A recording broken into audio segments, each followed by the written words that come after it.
Bab 2. Kebenaran nurunan Al-Quran. Pertama, pengertian turunnya Al-Quran. Dalam majazi, turunnya Al-Quran diartikan sebagai pemberitahuan dengan cara dan sarana yang dikehendaki Allah Subhanahu wa Ta'ala, sehingga dapat diketahui oleh para malaikat di Lauhul Mahfuz dan Nabi Muhammad Sallallahu Alaihi Wasallam di dalam hatinya yang suci. Pendapat para ulama tentang kaifiyah Al-Quran. Karena Al-Quran diturunkan di langit dunia pada malam Al-Qadar, sekaligus lengkap dari awal sampai akhir, kemudian diturunkan berangsur-angsur sesudah itu dalam tempo 20, 23, 25 tahun per tahun.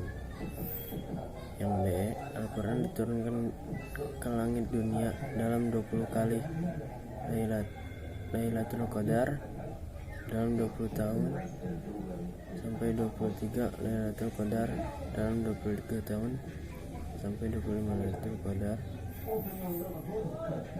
dalam 25 tahun.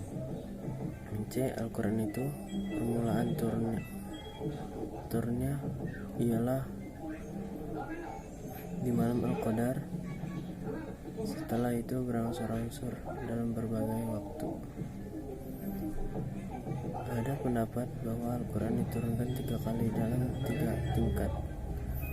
Yang pertama diturunkan di Lauhul Mahfuz, yang kedua diturunkan ke Baitul Ijazah di langit dunia, yang ketiga diturunkan berangsur-angsur ke dunia. Al-Quran diturunkan dalam waktu 22 tahun 2 bulan 22 hari, yaitu mulai dari malam 17 Ramadan tahun 41 dari kelahiran Nabi Muhammad SAW sampai 9 Zulhijjah Haji Wadah tahun 63 dari kelahiran Nabi Muhammad SAW atau tahun 10 Hijriah. Surat pertama kali turun adalah surah Al-Alaq 1-5 di Gua Hira. Sebelum wahyu turun, Nabi Muhammad SAW ditandai dengan mimpi yang benar. Dikata beliau tidur dan kecintaan bahwa dengan untuk menyendiri dan bersalawat di Gua Hira.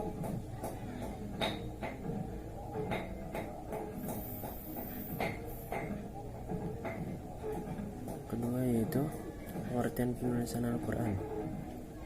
Penulisan dan pengumpulan Al-Quran melewati 3 tahap atau jenjang.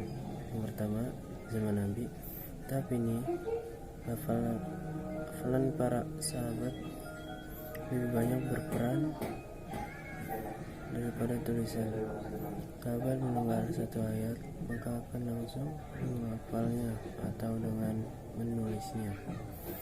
Yang kedua, zaman sahabat Abu Bakar. Sesuai perang Yamamah, Umar bin Khattab berpendapat kepada Abu Bakar untuk menulis ulang dan mengumpulkan catatan Al-Quran yang masih terpisah-pisah. Abu Bakar menyetujuinya dan memanggil Zaid bin Thabit setelah Allah Subhanahu wa Ta'ala membuka pintu hati Abu Bakar. Yang ketiga, zaman Utsman bin Affan memerintahkan untuk mengumpulkan mushaf tersebut menjadi satu agar kaum muslimin tidak berbeda membacanya, dan menyuruh Zaid bin Thabit untuk menulis ulang dan memperbanyak. Selain Zaid bin Thabit, ada juga Abdullah bin Az-Zubair, Said ibnu Ash, dan Abdurrahman bin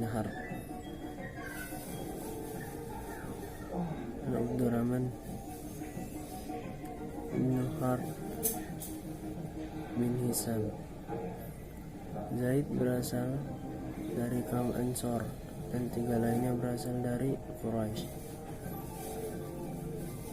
Tujuan dari pengumpulan Al-Quran zaman Abu Bakar adalah menuliskan dan mengumpulkan keseluruhan ayat-ayat Al-Quran dalam satu mushaf, yaitu agar tidak tercecer dan tidak hilang. Tujuan dari pengumpulan Al-Quran zaman Khalifah Utsman radhiyallahu anhu adalah mengumpulkan dan menuliskan Al-Quran dalam satu mushaf dengan satu dialog bacaan dan membawa kaum muslimin untuk bersatu pada satu mushaf Al-Quran. Hasil yang didapat dari pengumpulan ini persatuan dan kesatuan, kesempatan bersama, dan saling berkasih sayang. Mudarat besar pun bisa dihindari. Perpecahan umat, perbedaan keyakinan, tersebar luasnya kebencian dan permusuhan.